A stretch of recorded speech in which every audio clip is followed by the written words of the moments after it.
ये मामा कहीं गयो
आप याद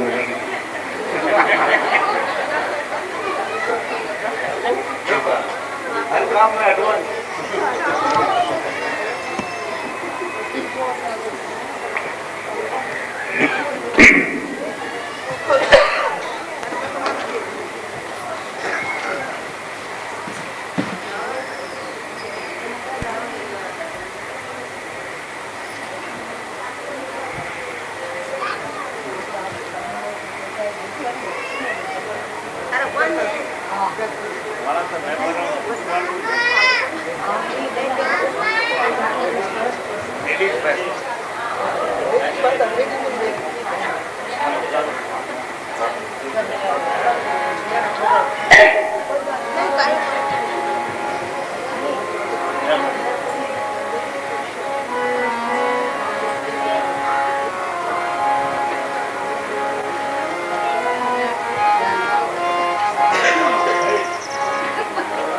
गुरुदेव भगवान की जय। अनंत कोटि संत महात्मा की जय। श्री बालकृष्ण भगवान की जय। गोपाल कृष्ण भगवान की जय। कृष्ण बलराम की जय। भागवत भगवान की जय।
गोपाल, अंदर भी गोपाल।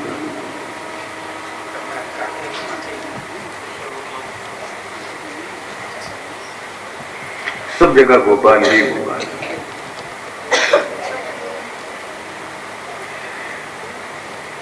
जो सर्वत्र व्यापक है, सब जगह छाए हुए हैं। जब शरीर धारण करके आए तो उनका नाम माता पिता ने गोपाल रख दिया। और अंदर कौन है? बाहर तो गोपाल दिख रहे हैं, अंदर बना जो हैं उनको क्या नाम देंगे? उनको हर आदमी अपने अपने भावों के अनुसार नाम देता है। जैसे उसकी रुचि की, जैसे जो उनका इष्ट है वही नाम देता है। तो इस प्रसंग में नंद बाबा और यशोदा ने अपने लाला का नाम गोपाल दिया। अब हम जो है उनकी बात समझ गए हैं। हमारे अंदर विराजमान अंतर्यामी रूप में जो हम भी उनको गोपाल ही कहेंगे। बाहर गोपाल शरीर में पधारे हैं। 5 साल की उम्र हो गई, गायों को चराने के, बछड़ों को चराने के लिए लेकर जंगल में जाते हैं। बछड़े चराने का अर्थ यह है कि बछड़े उनकी निगाह में चढ़ते हैं, उनकी दृष्टि में, उनकी दृष्टि से ओझल नहीं है। अपनी नजर को रखते हुए बछड़ों को चराने के लिए ले जाते हैं। हमारे अंदर वाले गोपाल जो हैं, गो का अर्थ है इंद्रियां। हमारी इंद्रियों के रक्षक के रूप में हमारी अंतर सृष्टि में जो वृत्तियां विचरण करती है, उसकी रक्षा भी वही गोपाल अंदर अंतर्यामी के रूप में करते हैं। अंदर भी गोपाल है, बाहर भी गोपाल। अगर अंदर रक्षा न हो, मन तो इन इंद्रियों को भटका करके कहीं भी ले जा सकता है। और मन की जितनी प्रकृति जो भगवान से विमुख करने वाली है, वो प्रकृति और वो वृत्तियां, वो ही कंस के दूत हैं, असुर हैं, जो जीव को भटका करके इंद्रियों के भोग में प्रवृत्त करा देते हैं और उनका विनाश कर देते हैं।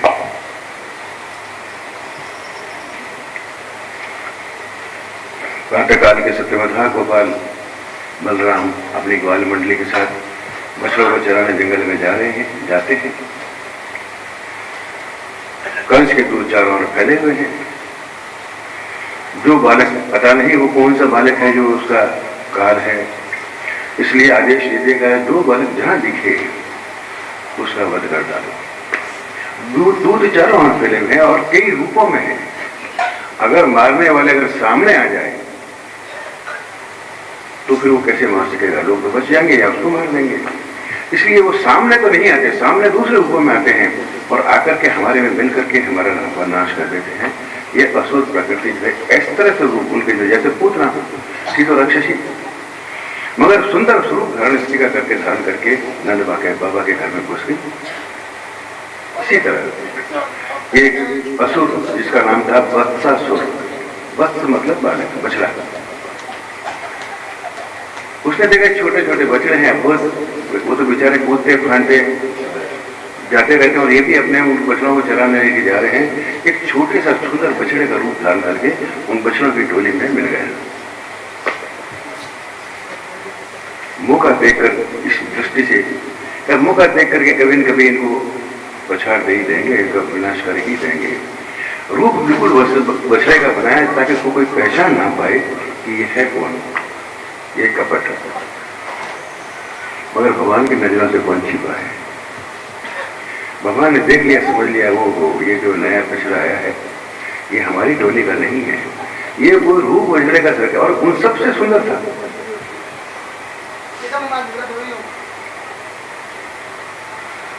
रूप बछड़े का धारण करके आया है, मगर हमारी टोली का नहीं है, हमारा बछड़ा नहीं है, कोई दूसरे का बछड़ा है, आके की कुछ न कुछ बिगाड़ ही करेगा। भगवान धीरे धीरे, जैसे उनको कुछ पता ही नहीं है, अनजान रहते हुए धीरे धीरे उस बछड़े के पास जाते हैं और जाकर तुरंत उनकी पिछले की पीछे 2 टांगे जो है पकड़ के पछाड़ के उसका उद्धार कर देते हैं, बचा लेते हैं। बछड़े अबोध, ये जीव अबोध है, उसको क्या समझ है तो उसका हित इसमें है और हित इसमें नहीं है। मगर इस अबोध जीव की रक्षा कौन करेगा? अंदर अंतर्यामी रूप में जो गोपाल है, जो हमारी अबोधपन जो है, अज्ञानता जो है, ना समझी है, उसको अपनी नजर में रखते हुए जीवन यापन कराने लगते हैं। तो ये वही लीला होती है जो जंगल में बछड़े जाते हैं, उनको चराने के लिए पीछे भगवान रहते हैं। अंतर्यामी रूप में भी वही भगवान हमारे जीवन में जो कुछ कर्म उनके नजरों दृष्टि में होता है, उसकी रक्षा करते हुए जीवन की आयु पूरी करा देते हैं। गोपाल अंदर भी है। ये असुरों का उद्धार हो रहा है, व्यक्ति का आश्रय, प्रकृति आश्रय वृत्ति का उद्धार होना ही उद्धार लीला है, ये वध लीला नहीं है। और प्रकट होकर के उद्धार करते हैं। बाहर शरीर में प्रकट हो गए नंद बाबा और यशोदा के यहाँ देवकी के पुत्र के रूप में पधार गए। अंदर हमारे अंतर्यामी जब अंदर प्रकट होते हैं, एक भगवान से संबंध जुड़ता है, तो उनका प्रकट अंदर भी महसूस होता है। संबंध जुड़ते ही भगवान की अनुभूति अंदर जब होती है, तो उस रूप में अंदर विराजमान होकर के भी हमारी रक्षा करते हैं, हमारी अबोधता को अपने नजर में रखते हुए जीवन यापन करा देते हैं। अब उसके तो दूध कई प्रकार से चारों ओर फैले हुए हैं। हमारे यहाँ भी हम देखते हैं छोटे छोटे भक्त सत्संग में आते हैं बेचारे, कोई ऐसे कपटी भी आ जाते हैं बीच में, जो उनके बीच में बिल्कुल भगत बन के घुस जाते हैं और आकर के कुछ क्वेश्चन करा करके उनका जीवन नाश करा देते हैं। और जिन महापुरुषों के सामने साथ ये बैठे हैं, उनके नजर से थोड़ी छिपा रहता है कि इस मंडी में जो आए हैं ये भक्त बन करके, इनमें कौन सा जो है असुर है और कौन सा किस भाव से आया, छिपा हुआ थोड़ी है। उनका उद्धार हो जाता है, सुधार हो जाता है जब आके बैठ भी जाते हैं। एक दूसरे असुर का नाम था बकासुर। बक मतलब बगुला। उसने देखा कि चोर की मां कोई मार, अब तो भगवान को ही निकल जाओ, फिर कौन रक्षा करेगा इनकी।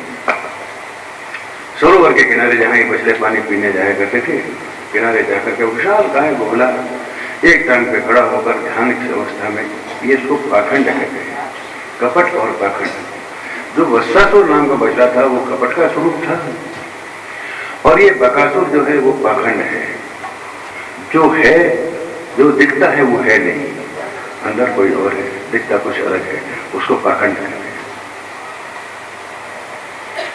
सरोवर के किनारे जाकर विशाल गाय बगुला एक आंखें बंद करके एक टांग पे खड़ा है।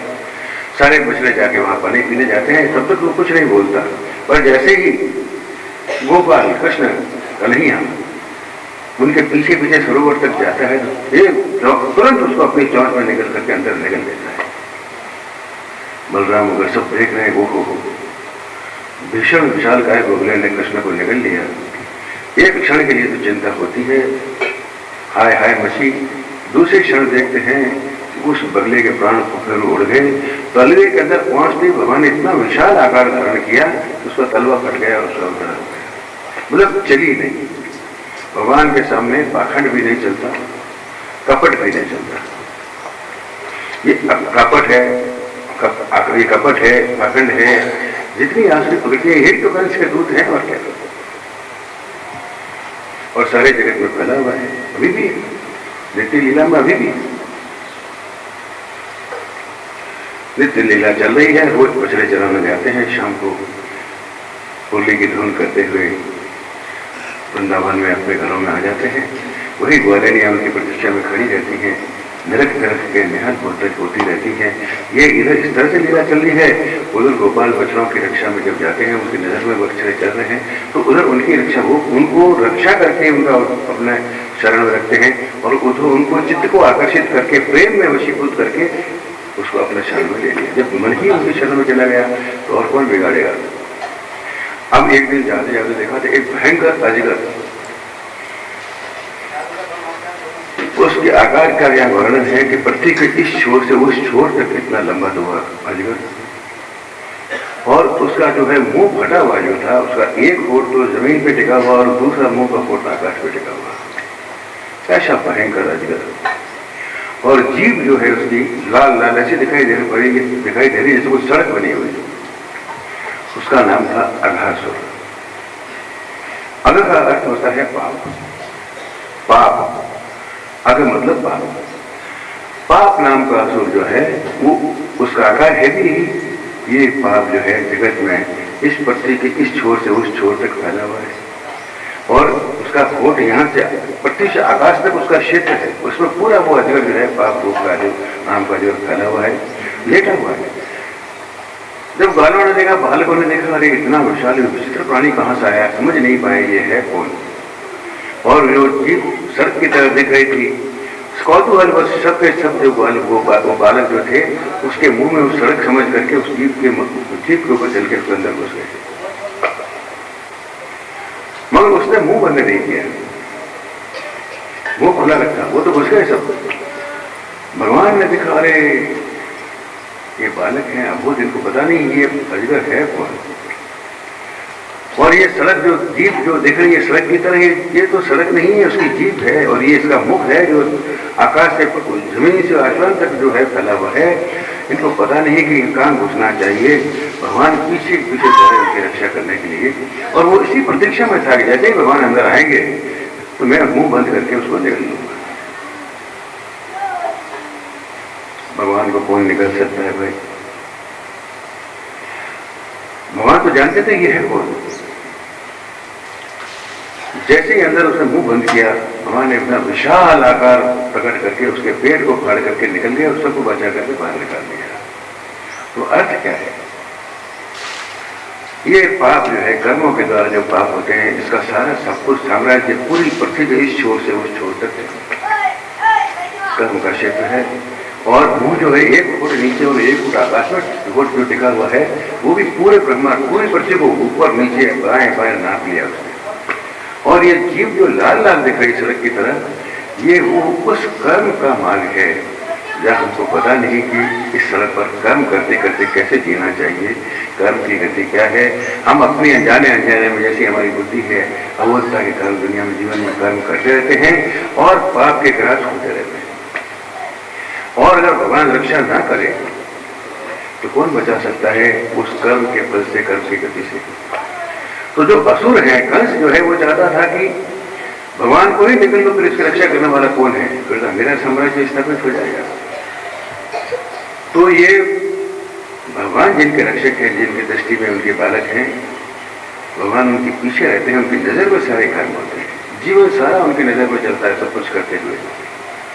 और कुछ करने में अबोधता के कारण कुछ चूक भी हो जाए जाने अनजाने में, तो भी उस कर्म के पथ पर चलते हुए जाने अनजाने में जो कर्म किए जाते हैं, वो उनका कुछ बिगाड़ नहीं सकते। क्यों? इसलिए नहीं बिगाड़ सकते कि वो कर्म सब भगवान की नजर में हो रहे हैं, भगवान की रक्षा में, भगवान की दृष्टि में जो कर रहा है। अगर उसमें कहीं ऐसा पाप कर्म कोई बन भी जाए तो भगवान उसको बनने नहीं देते, उसकी जो इरादे हैं उसके असफल करते हैं, सफल होने नहीं देते बात है। ये आगाज होता है, उद्धार है। अब वैसे अगर देखा जाए तो भाई इतना बड़ा अजगर हमने तो देखा नहीं, और उस अजगर की आकृति अगर मान लो कल्पना करके फोटो खींच भी ले तो हमारा इसमें क्या काम बनेगा, कैसे काम बनेगा? ये है क्या, इसके अंदर हमारे जीवन का संदेश क्या है, हमको क्या समझाया जा रहा है? भगवान ने अपनी लीलाओं के द्वारा हमको क्या समझाया है? ये समझा है कि हर स्थिति में जो मेरे आश्रित हैं मैं उनकी रक्षा करता हूँ। बस इतनी सी समझ हमारे काम की है। इसलिए तुम्हारी रक्षा तो मैं ही करूंगा। अगर अपनी रक्षा चाहते हो तो दुनिया में तो पाप फैला ही हुआ है चारों ओर, मेरे साथ रहो।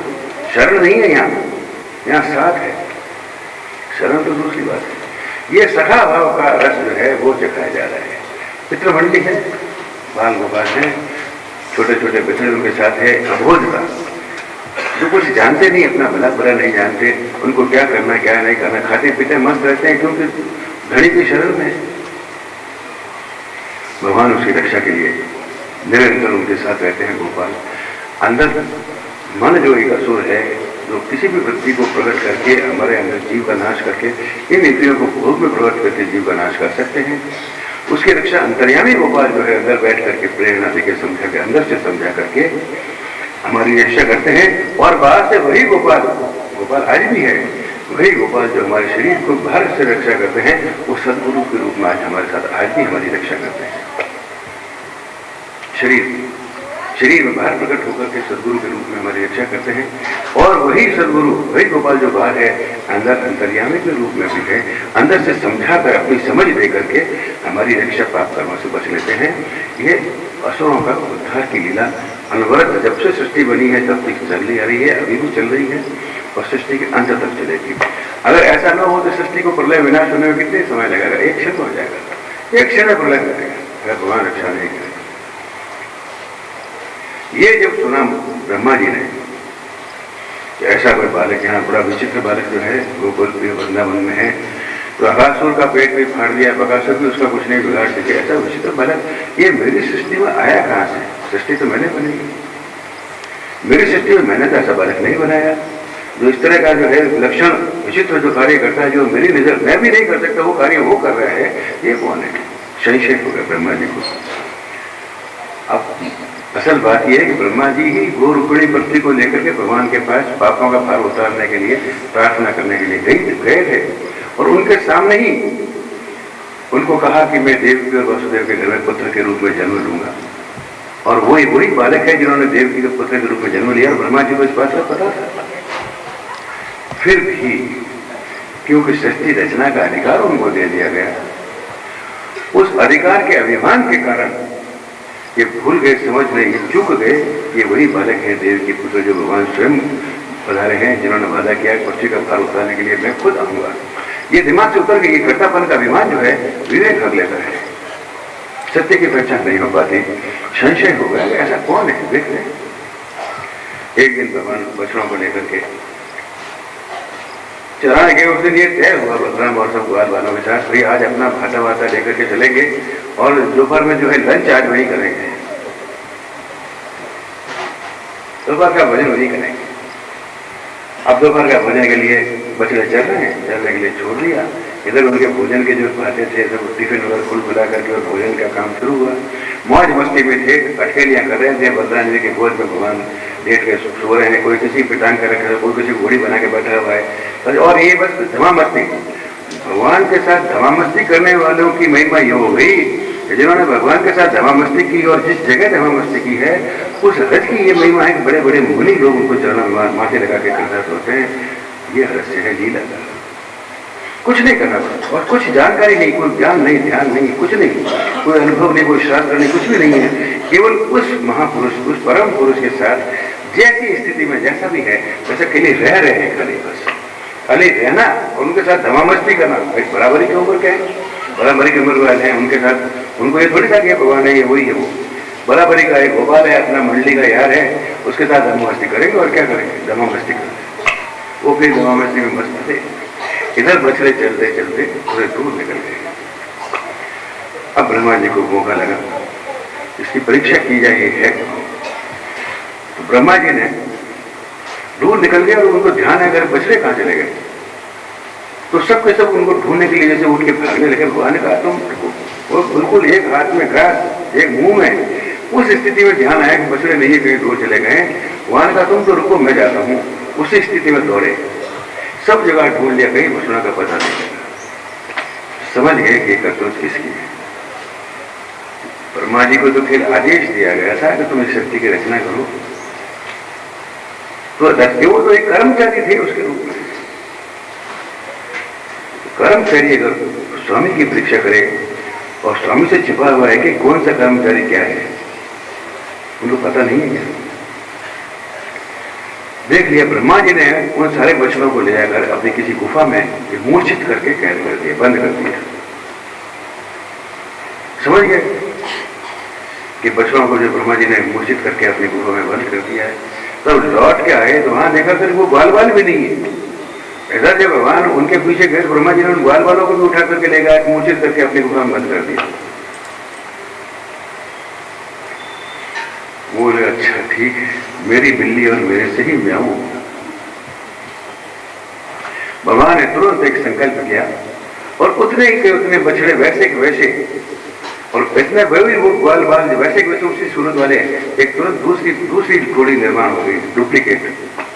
वो डुप्लीकेट ऐसा था कि इसको कोई पहचान नहीं सके। इतने ग्वाल बाल उतने ही बछड़े सब, और कुछ भी पता ही नहीं होने दिया कि कुछ हुआ है। नृत्य की भांति शाम को जो है उनको लेकर के बंसी बजाते हुए आ रहे हैं, जा रहे हैं, सब क्रम वही चल रहा है।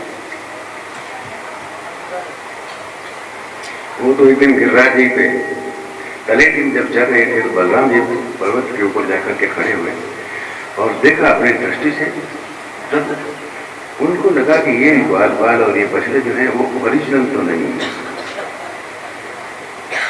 ये वो नहीं है, उनसे भी सुंदर दिख रहे हैं, हट्टे कट्टे है, शक्ल वही मगर और भी सुंदर अष्टपुष्ट। तब धीरे से कन्हैया से पूछा ये क्या है, तब उनको संकेत में कर दिया आप आनंद करो, ये ब्रह्मा जी की करतूत है, ये वो सब उनको ले जाकर उन्होंने मूर्छित करके बंद कर दिया। तो मुझे जब एक सृष्टि मैंने अपने संकल्प में बना ली तो दूसरी सृष्टि बनाने में मुझे क्या जोर आएगा, मैं तुरंत बना लूंगा, ये सृष्टि भी तो मेरी इच्छा से ही तो बनी है। ये कुमार के पास एक मिट्टी होती है, तालाब से लाते हैं, कुमार को मिट्टी मिल जाती है, उस तालाब की घड़े बना करके बेच देता है, और जो तालाब का मालिक है वो क्या दूसरी मिट्टी लेकर के दूसरे कुमार को घड़े बनाने के लिए नहीं दे सकता क्या ठेका? तो ब्रह्मा जी तो उस रूप में कुमार थे, उन्होंने घड़े घड़े खाली, उन्होंने क्या है क्षमा करना। ब्रह्मा जी रजोगुण प्रवृत्ति रचना के अधिपति, रचना के आधार, और रचना जो भी प्रवृत्ति है वो तो भगवान की शक्ति से चलती है ना, उनका स्वतंत्र अधिकार क्या है, स्वतंत्र सत्ता क्या है उसकी। ब्रह्मा तो समझ गए, बलराम जी को ये भेद पता था। होते होते इस तरह से 1 वर्ष बीत गया, ब्रह्मा जी को कोई पूछने ही नहीं गया, और ब्रह्मा जी इस इंतजार में कि जो है, ब्रह्मा जी ने देखा कि वैसे वैसे बछड़े आ रहे हैं, जा रहे हैं, सब आगे देखा वही बछड़े चल रहे हैं, वही ग्वाल बाल है, तो लगा कि ये मेरी कैद में से निकल के यहाँ कैसे आ गए। तो जाकर के अपनी गुफा में देखा तो वो कि वो वहां पर मूर्छित होकर के वहां भी लेटे हुए। फिर आके बाहर देखा पर भ्रम हो गया कि हो क्या रहा है, आके देखा तो फिर बाहर चल रहे हैं, जब वहां मूर्छित होकर के लेटे हुए। तब उनकी खोपड़ी में घुमा वो एक खिलाफ का तेज, ओहो याद आया कि उन्होंने कहा था कि मैं पृथ्वी का भार उतारने के लिए मैं स्वयं ही देवकी के गर्भ से पुत्र के रूप में आऊंगा। ये देवकी पुत्र वही तो नहीं है, वही तो है। तो उनके लिए उनकी मति भ्रम हो गई। ब्रह्मा जी को अपनी सृष्टि के उस कृति में मोह हो गया। आदमी कोई भी रचना करता है, हम भी बनाते हैं एक बहुत सुंदर बगला, भी बनाने वाले हैं, और हम ही उसमें आकर्षित होकर के इतने फंस जाते हैं, उसमें इतना मोह हो जाता है कि उससे निकल नहीं पाते, उससे नहीं छूट पाते। तो उस सृष्टि में जो बनाई उसमें इतना मोह हो गया कि उस सृष्टि का रहस्य और सत्य क्या है इसका वो नहीं पहचान पाए। ब्रह्मा जी का मोह नाश का एक प्रकरण है। तो ब्रह्मा जी को भी मोह हो गया कि मैं ही करने वाला वो सब कुछ। इस जो है मोह को भगवान ने अपनी लीला दूसरी रच करके मोह को तोड़ दिया। मोह भंग है ब्रह्मा जी का, मोह भंग ये एक प्रकरण है। लीला चल रही है।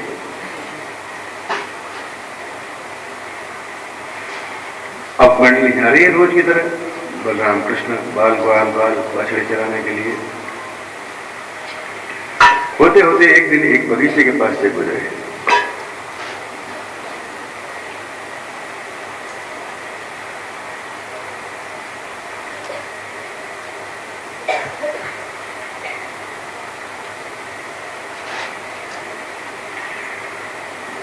बगीचे में एक प्रलंबासुर नाम का असुर रहता था। बगीचा बड़ा भारी ताड़ के वृक्षों का बगीचा था। बड़े बड़े सुंदर फल लगे हुए थे, मगर उस बगीचे में कोई घुस नहीं सकता। इतना भीषण असुर था कि कोई भी उसके अंदर प्रवेश नहीं कर पाता। अच्छा, ये ग्वाल मंडली रोज उधर से गुजरती है और ताड़ के फलों की जो बड़ी सुंदर सुगंध आती है, मगर खाए कैसे? कोई घुस तो सकता ही नहीं था उसमें। एक दिन जब ये सब मंडली साथ थी तो मंडली वालों ने कहा, अरे कन्हैया, रोज अपन इधर से गुजरते हैं, इतनी बहुत बढ़िया खुशबू आती है, बड़ा मन ललचाता है खाने को, और क्या करे? इसमें भी प्रलंबासुर नाम का एक गधे के रूप में था, वो उसका आकार था गधा। वो जो है इतना भीषण गधा है कि कोई किसी को उठने नहीं देता, जो भी जाता है उसको मार डालता है। भगवान तो जानते ही थे, देख सुन रहे थे, तो बोले क्या करें? तो बोले भैया, आज तो एक फल खाने की इच्छा हो रही है दादा, कुछ ऐसा हो जाए कि फल खा लें। मंडी तो थी, भगवान ने दाऊ जी से बलराम जी की तरफ बोले देखकर, क्यों भैया, क्यों दाऊ भैया, क्या विचार? दाऊ जी ने कहा, घुस जाओ सब, दोनों की घुस जाओ अंदर, देखा जाएगा। अब दोनों के दोनों घुस गए और पीछे की मंडी हो करते घुस गए। बलराम जी ने जाकर के एक ताड़ के वृक्ष को खिलाना किया, जोर से शुरू किया, धड़ाधड़ ताड़ के फल गिरने लगे। उस आवाज से उसको लगा मेरे बगीचे में कौन आ गया।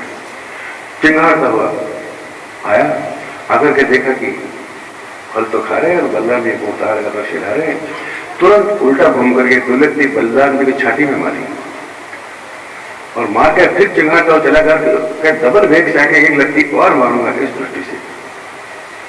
फिर आया, आके जैसे उल्टा घुमा मारने के लिए दुलकती, बलराम जी ने उसके दोनों पांव पकड़ के ऐसा फेंका, उस तार के पेड़ के ऊपर पछाड़ के मर गए, वही लटक के मर गए। ये प्रलंबासुर अभी भी है। जब सब कुछ सारी प्रकृति जब सृष्टि हुई तब से है, तभी भी किसी न किसी रूप में तो होगी। आकार का भेद हो सकता है, भक्ति तो वही है। ये प्रलंबासुर वो असुर है जो भयंकर कंजूस का स्वरूप है, न खाता है न खाने देता है। अब इतने तार के फल थे, वो जीवन में कितने खाएगा वो अकेला, मगर खाने में नहीं देता किसी को। भगवान जब कृपा करते हैं, उसका उद्धार करने की जब सोच लेते हैं, तो उसी के द्वारा कमाए हुए धन और जो कुछ जिसके ऊपर वो सांप बन के बैठा हुआ है, उसकी कृपा से संपर्क में सामने आते उसका मन ऐसा परिवर्तन बदल जाता है कि सारी दुनिया को लुटाने के लिए तैयार हो जाता है। भगवान ने जी कहा कि ये सब कुछ मैंने तो दुनिया की सेवा के लिए तुमको दुनिया का वो लाभ देने के लिए दिया, या तुम अकेले मालिक बन के बैठ गए? मेरी सृष्टि में जो कुछ मिला है वो तो मेरी जगत की सेवा के लिए तुमको दिया, तुम्हारा जितना अधिकार है तुम अपने काम में ले लो, बाकी का बचा करके रखने की उसमें उसके ऊपर मालिक बन के बैठने की तुम्हारे क्या अधिकार है? ये गधा है।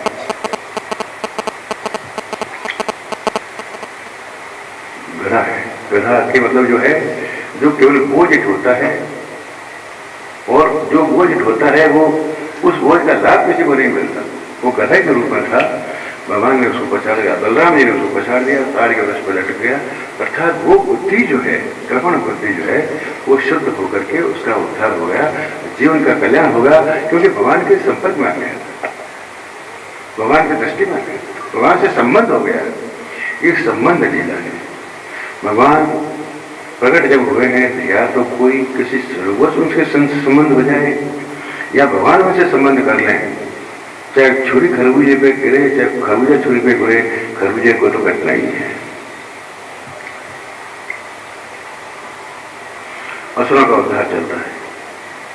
प्रलंबासुर का उद्धार हो गया।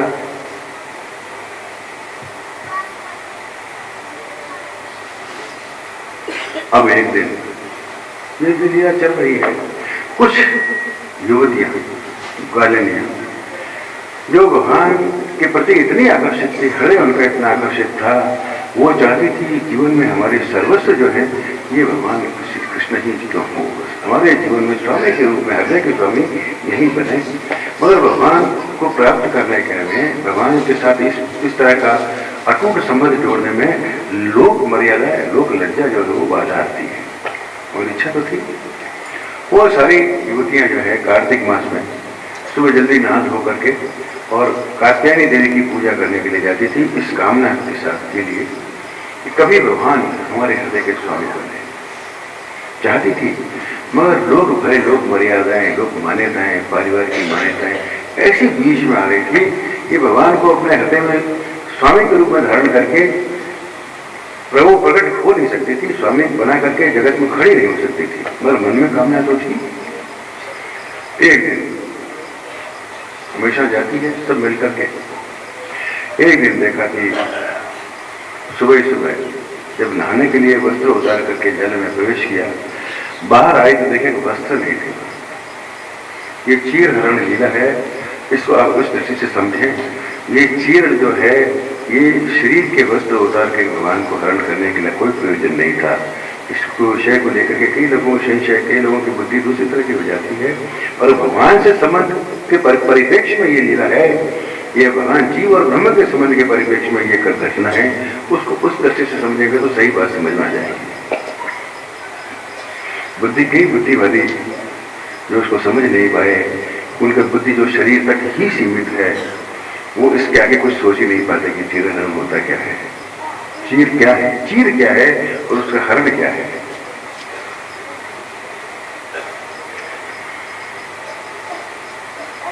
आगे देखा वस्त्र नहीं है, देखा कोई दिखाई भी नहीं दे रहा है, वस्त्र हमारे गए कहां। इतने में उनके साथ एक ग्वाला जो गया हुआ था वो हंसा। उस हंसने की आवाज से समझ गया कोई न कोई यहां पर है। जब जोर जोर देखा तो ऊपर कदम्ब के पेड़ के ऊपर भगवान जो है गोपाल कृष्ण कन्हैया उनके वस्त्र लेकर बैठा हुआ है। अब वो बेचारी जल में चाहती तो थी उनको उसको, मगर वो कहीं तो अरे बोले गोपाल तुम्हारा ये व्यवहार उचित नहीं है, हम स्त्री जाती हैं, हमारे वस्त्र लौटा दो, हम निर्वस्त्र होकर के जल के बाहर कैसे आएंगे। अब उन्होंने शर्त रखी है कि लेना है तो जल के बाहर आकर के ले लो। खैर ये घटना की उसको विस्तृत ज्यादा इसका विस्तार करने की आवश्यकता नहीं है। आखिर क्योंकि जब वो चाहती ही थी कि मेरे हमारे हृदय के स्वामी अगर है ये कृष्ण हो, तो लोक लज्जा और लोक भय के कारण अपने हृदय में धारण कर नहीं पा रही थी और अपने जन्म जन्मांतर के संस्कार के आवरण, ये पर्दा भगवान और हमारे बीच में पर्दा क्या है, अंदर खुद ही बैठे हुए और हम भी अंदर बैठे हुए हैं, मगर एक बीच में पर्दा है। बसो ये बिच ना मिलो, यहां अंदर पर रहता बसो ये बिच ना मिलो मोह मन ये अंदेश, अरे तुम रहो एक ही गांव में भलो कियो परदेश।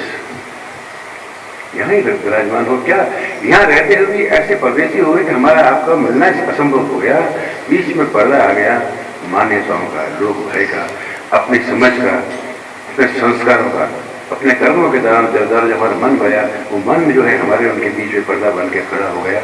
उन मन के आवरणों को, मन के भय को कौन उतारेगा, मन को कौन निवृत्त करेगा, मन की शंकाओं को कौन दूर करेगा, भगवान के सिवाय और कोई करने वाला नहीं है। आखिर हार करके उनको शर्त माननी पड़ी और उसी रूप में वस्त्र धारण करने लेने के लिए आना पड़ा। और इसका यह कि वो चाहती थी इसलिए कोई उनके मन में उस गोपाल के प्रति रोष या कोई शिकायत नहीं पैदा हुई, नहीं तो इतने में तो माथे कट जाते हैं। अगर ऐसी घटना संसार में हो जाए तो कितना समय लगेगा विनाश होने में। मगर वो चाहती तो थी, मगर भय के कारण भगवान से नहीं मिल पाती थी, भगवान को हृदय में धारण नहीं कर पाती थी।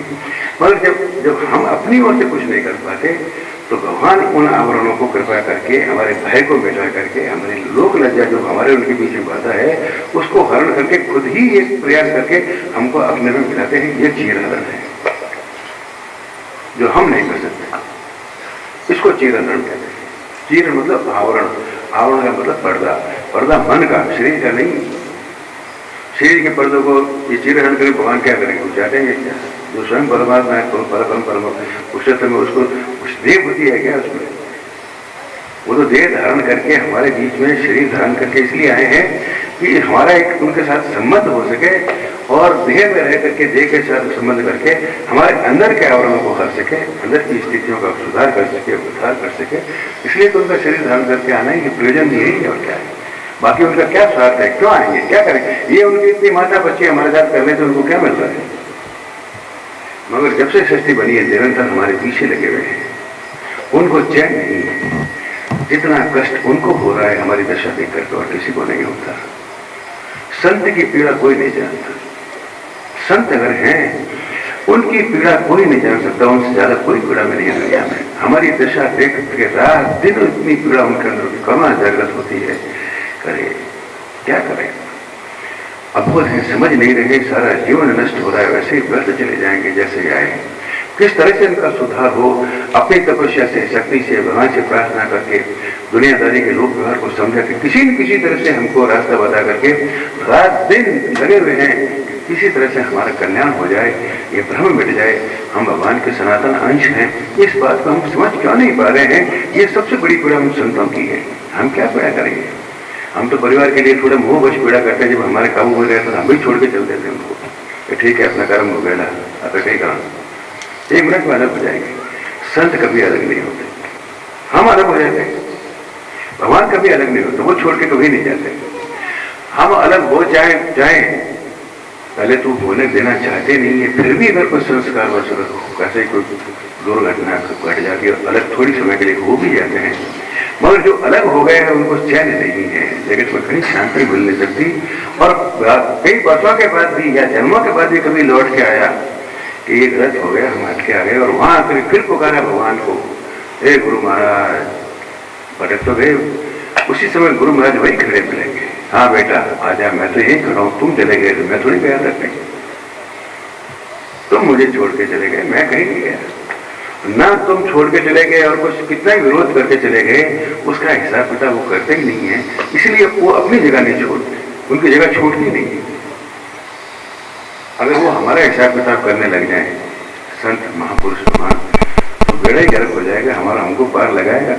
वो तो जानते ही हैं, हम तो जैसे जैसे हैं वैसे ही हैं, वो जानते नहीं है कि कैसे है, इसलिए वो हमारा हिसाब किताब वो नहीं करते, वो तो वही खड़े मिलेंगे, चाहे एक जन्म में, इसी जन्म में 10 वर्षों बाद, 25 वर्षों बाद, 50 साल बाद, तो अगले जन्म में भी कभी याद आ गई, तो संपर्क जो हो गया है उसकी याद तो बनी गई, उसको भूल तो सकते ही नहीं। लोग कहते हैं भगवान की, गुरु महाराज की याद नहीं होती, क्या करें, याद नहीं रहता, सुमरन नहीं होता। हम कहते हैं नहीं होता, ये तो ठीक है, मगर आप उनको भूल के बताओ जब मानेंगे आप, वो तो घुस गए अंदर, भूलना संभव नहीं है, अब याद करने का तो प्रश्न ही नहीं है, भूल नहीं सकते हो। उनके जो एक क्षण का भी संपर्क का संबंध हो गया किसी महापुरुष का, उस संबंध का जो घटना का क्षण जो है, उसका चित्र, उसकी याद स्मृति उसके हृदय में बैठ गई, भूल जाएगा, तुरंत चला जाएगा, फिर कई वर्षों तक भटका हो जाएगा, मगर कभी भी याद आएगी जरूर, और कठिन समय आएगा जब तो याद करेगा ही। भीड़ में और कौन याद बजाने वाला है, तुरंत आकर के बोले हमारे गुरु महाराज आप कहाँ विराज हो, संभालो। गुरु महाराज वो वही खड़े, अरे बेटा मैं कहाँ गया, मैं तो यही हूँ, तुम छोड़ के चले गए, आओ मैं तो यही हूँ, बोलो क्या चाहते हो, तुरंत वापस गले से लगा लेंगे। ये संत है, संत हमारा हिसाब किताब करने लग जाए तो हमारा बेटा गलत हो जाएगा, कौन संभालेगा हमको। उन्होंने संबंध स्थापित किया, अटूट संबंध है, जैसे जीव और ब्रह्मा का अटल अनादिकाल से अटूट संबंध है, उसी तरह से गुरुदेव सदगुरु का अपने शिष्यों के साथ, अपने भक्तों के साथ जन्म जन्मांतर का अटूट संबंध है, वो विच्छेद हो ही नहीं सकता, और जीव चाह करके उससे विच्छेद कर नहीं सकता। समय का अंतराल बढ़ सकता है, अपने संस्कारों के कारण लंबा समय बीत सकता है, जन्म भी बीत सकते हैं। गोपाल गिरी जी महाराज के हम जब गए पहली बार, जब हमको छोड़ने के लिए बस पर आए, सुबह 3 दिन रहने के बाद बैठते समय मैं कहा आप अपने सब गुरु भाइयों को और अपने प्रेमी जनों को यहां लेके आना, आया करना, और ये कहा कि आप अगर 7 दिन बाद, 7 महीने बाद, 7 साल बाद और 7 जन्म बाद भी आएंगे तो मैं आपको यहां मिलूंगा। जन्मों का अंतराल बढ़ सकता है शरीर बुद्धि से, और भगवान तो अखंड शाश्वत है, वो कहीं आते जाते थोड़ी है, ये तो शरीर आता जाता है। भगवान और जीव दोनों ही अमर हैं, मगर माया के पर्दे के कारण जीव अलग हो गया है, उसी का अंश, और अपने अंश को दुख पाता हुआ, कष्ट पाता हुआ अगर कोई देखे तो क्या उसको चैन मिलेगा। भगवान अपने बालकों को कष्ट पाते हुए देखे तो क्या वो आराम में रहेंगे। वो तो रात दिन संत महात्मा महापुरुष हमारे लिए तड़प रहे हैं। सर एक अपने माता पिता को अगर बच्चे की हल दुर्गति देख करके कितना कष्ट होता है, तो जो सबके परम माता पिता हैं उनको कष्ट नहीं है, उनके कष्ट की कोई सीमा नहीं है। आवरण का मतलब है, चीर का मतलब है आवरण। जो हम बिछड़ गए हैं, हमारी कुछ शरीर बुद्धि के कारण जो मान्यता बन गई, ये मैं शरीर हूँ और ये मेरा संसार है, और शरीर की लज्जा ही सब कुछ है, मर्यादा, और शरीर के आगे कुछ अंदर क्या है कौन है इसके बारे में सोचने की स्थिति ही नहीं है। तो अंदर मन के जो आवरण जो है भगवान को स्वीकार पूर्णतया अंदर ही बैठा हुआ है, उसके साथ पूर्णतया जुड़ने में जो बाधा डालते हैं विचार कर्म संस्कार, वो हमारे आवरण है, उसी को चीर कहते हैं। भगवान की जब कृपा होती है तो वो मान्यताएं, वो भय, लोक भय मान्यताएं मिट जाती है और सीधा संबंध अंदर का भगवान के साथ हो जाता है। ये चीर हरण लीला। चीर का मतलब आवरण, पर्दा। शरीर पे कपड़े जो है ये क्या है, पर्दा ही तो है शरीर के ऊपर, क्या है, इसको हम चीर कहते हैं। ये शरीर की चीर है। और भगवान का संबंध जीव के साथ है, इसलिए शरीर की चीज से उसको कोई प्रयोजन नहीं है। वो तो लोक में जब शरीर रहता है तो शरीर को अपनी मर्यादा से रहना ही पड़ेगा, मगर उनके संबंध जो बिछड़ा है मन के आवरण के कारण, और वो हटे बिना उनके साथ संबंध होगा नहीं। इसलिए उन आवरणों को हटा करके भगवान अपने में जोड़ते हैं। उसमें एक लीला ये है कि जो भगवान को चाहते हैं, जैसे उन युवतियों ने चाहा, जो भगवान को चाहते हुए भी उनके साथ मिल नहीं सकते कुछ भय के कारण, लोक मान्यता के कारण, भगवान स्वयं कृपा करके उस भय से निवृत्त करा के उनको मुक्त करके अपने में मिला लेते हैं। ये चीरहरण है।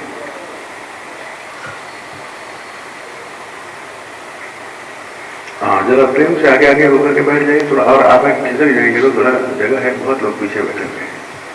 थोड़ा 2 मिनट इसमें लेंगे, आगे खिसकने का थोड़ा कृपया करें, कष्ट का बहुत जगह है, बहुत जगह मिल जाएगी। तो आगे बहुत सारी जगह खाली पड़ी है।